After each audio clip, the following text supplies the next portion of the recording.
Hi, I'm Brian Icenhower, and I am here with Edie Waters of the Edie Waters team. And Edie's been generous enough to sit down with us. We're going to talk a little bit today about how she distributes leads on her real estate team. But first, I want to pump up Edie's specials a little bit.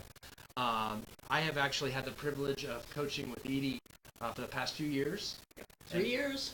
You're stuck with me. Yeah, and it's been. And yeah, good. Don't fire me yet. And what's happened over those years has been pretty phenomenal, actually, too. Incredible. The growth of your business. So I think when we met, real estate team was a little bit smaller. Oh, much smaller. And you were I had no life. I wrote this down here so I don't forget the exact numbers. But you were about 28 million, doing about 100 units. Right. And what happened after that? I got the notes here in case you don't remember those numbers. But over each year after that, what we go? Oh man, we went from there. We immediately went to 40, without even breathing, without changing much team, without much team change. Then we went to almost 50. Right. And then that was 2015. Yep. This is 2016, and we're going to be really close to 60 with over 300 units. Yeah. So we're just about to wrap up this year, and you're tracking 60 million, pretty much right on it right now. Right. So yeah. I mean, it is absolutely phenomenal. Over 300 units. So in those short 3 years, we went from 100 to 300 units. Yeah. Went 28 million is what we met, and 40 million, 50 million to 60 million. Basically from 100 units to 150 to 223 to 300 units. Exactly. Now that's the cool stuff, right? Right. However, I think the real cool part of this was what that did for your lifestyle. Oh. I love making jokes about this too. Yeah, this is probably the phenomenal is when you have that type of growth.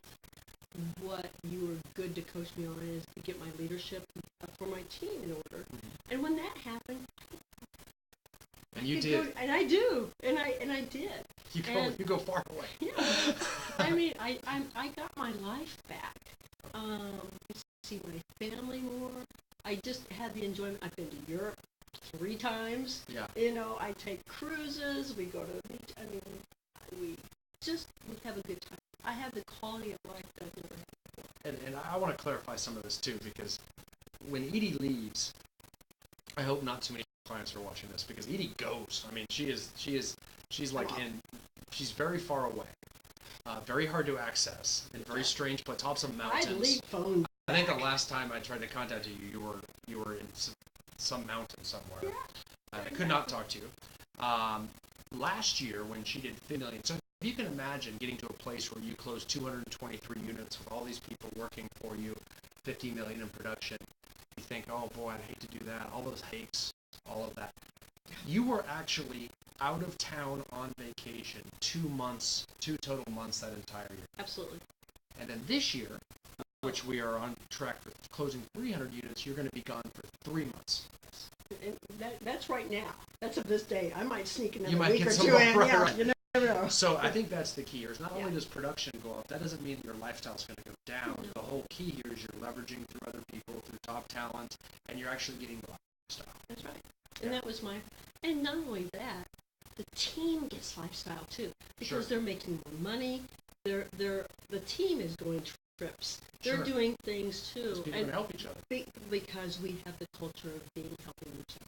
That's awesome. It's huge. That is I mean, awesome. it's that is awesome. I love it. So I think one of the keys, I think back to the progression of this over time, and as we grew the team, you have such a strong center of influence, or COI. Some people call that a sphere of influence, or an SOI out there. So you've grown that over the years. How long have you been in real estate? 23. 23 years. So of course you have this strong client base, right? I do. So it's hard if you're going to grow this team. You had to let go of a lot of business, and that's really hard to do with those people that are your people in your COI. Oh yeah. So talk about that.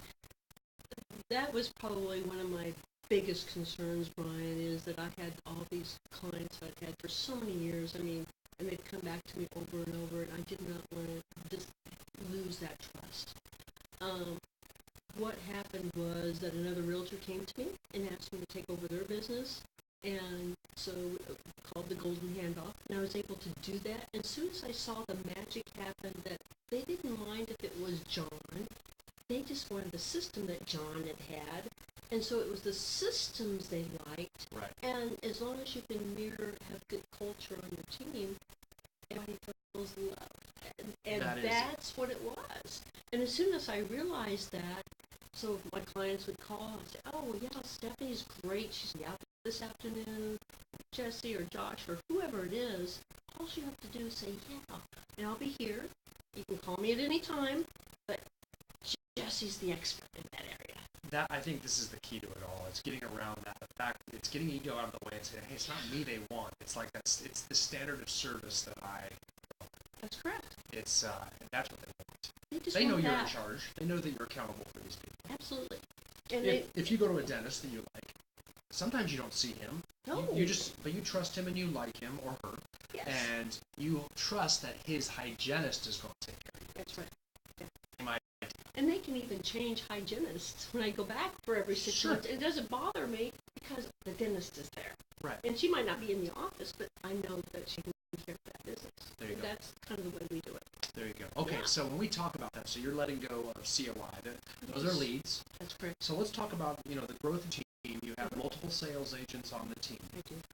And I think this is a real hot topic out there for real estate teams is like, how do I distribute leads? When leads come in through multiple different sources, COI being one of them. Right. So you've got people calling in or responding to emails or phone calls or whatnot. And then people will also have other types of leads out there, right? So there's a lot of paid online leads. Absolutely. Right? Yeah, you can't survive in P2P without that. And let's talk, just for those people that don't know what we're talking about there, it could be that you pay for a zip code on Zillow. Exactly. You pay through there's hundreds of them out there. It can be Machine is one, Realtor.com, Tiger Leads, Boomtown. I go on and on and on and that's probably a conversation for a different video. But I will tell you, there's lots of ways to purchase leads out there. Mm-hmm. And what you do, which I think is what a lot of people should do, is it becomes, as you bring on new agents to the team, you don't have to worry about this standard of service that they're going to provide to your COI because you provide the online leads to them, right? That's correct. Yeah. They're the what we call the strangers. Right. They're people I don't know, and they might know our name or have heard of us, but it's not. They don't know me or immediate team. Right. My COI I've worked with before, so they get the strangers. Right. And it's not so bad. I mean, their goal is to make those strangers part of their COI and part of the team, and then when they see that, that's the service that they're going to get. And there's not a risk on your part because you bring on this new member of the team that just started selling with you. They haven't proven themselves yet. You don't have to give them your client of 20 years that they could have mishandled. Absolutely not. So basically, they earn their way into your COI. That's correct. And typically, and I know this is true with you too, the COI, since they're more seasoned than people that's typically going to be a higher price point. So the agents on the team are going to want to get to the COI place because they're going to make more money per transaction with a COI as opposed to an online buyer who's calling online that wants to see their first home they're going to buy. So that provides great incentive to get up into that COI group so you can try them on the online list. Absolutely right. Yep. And so then let me get to the next misconception out there that you hear a lot that people will use as an obstacle to buy online leads. Well, we're paying for leads now. That costs a lot of money. Well, you're paying forward. I mean, it's just like it's the Nike check mark, yes, but if you don't pay for those, you're never going to go up. You're not going to be able to grow your team or grow your services to the team. Right. So the team and the clients. And, your rate of return, what you have to do is have faith, start it, and then look at your rate of return. Right. But you have to give that 6 months, 9 months, or a year to see that happen. It's not going to happen the first month. So if you're a 30-day person, don't do it. Give it 6 months, a chance to try it, and you'll be surprised. Right, and I agree. I'll put it to you this way. That rate of return that you mentioned, okay? So let's say someone is going to pay, let's just use some round numbers, $500 to leads.com. I'll make it up, okay? So $500 a month to get a bunch of online leads, okay? So over the course of a year, that's going to cost $6,000 to you, right? Exactly. Now, let's take a look at an agent on your team. Let's say that you're going to just allocate this one lead source, which is a little unrealistic, but just for our example, let's do it. This one lead source from leads.com, $6,000 a year to John, your new agent, okay? John, your new agent, let's put it this way. How many transactions would John need to sell in a year to stay on your team? Well, Right. to stay on our team, he needs to do 30. 30, okay, 30, right? But I get my return. Let's say you like John, Uh-huh. and what you're going to do with John is create you're going to be kind to him and let him do 20 the first year. Sure. Even though you probably wouldn't do that. Let's say John's going to do 20. Let's say your average price point's 200,000. Just pick a random national median home price. That's about a $4,000 commission on average for 20 transactions. Right. Okay. Yep. So $4,000 times 20 transactions, carry to one. That is $80,000. Correct. So in a sense, let's say you pay half of that to John. Do. Yep. You made You should. $40,000. You paid $6,000 for the lead source to make $40,000. That's correct. And that's a very low number, a conservative number, because you wouldn't even keep him on the team. You only did 20,000. No, that's correct. So in theory, what a lot of these real estate teams are doing is seeing that very high return on investment. What is that? $6,000 into 40.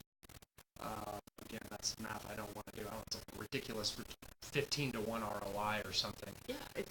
You could just add agents and add sources and get $15 for every $1 you spend. And that's why there's so many lead sources for us. Right. You know, that's what we need as owners of a team, and that's what we need to help feed our team.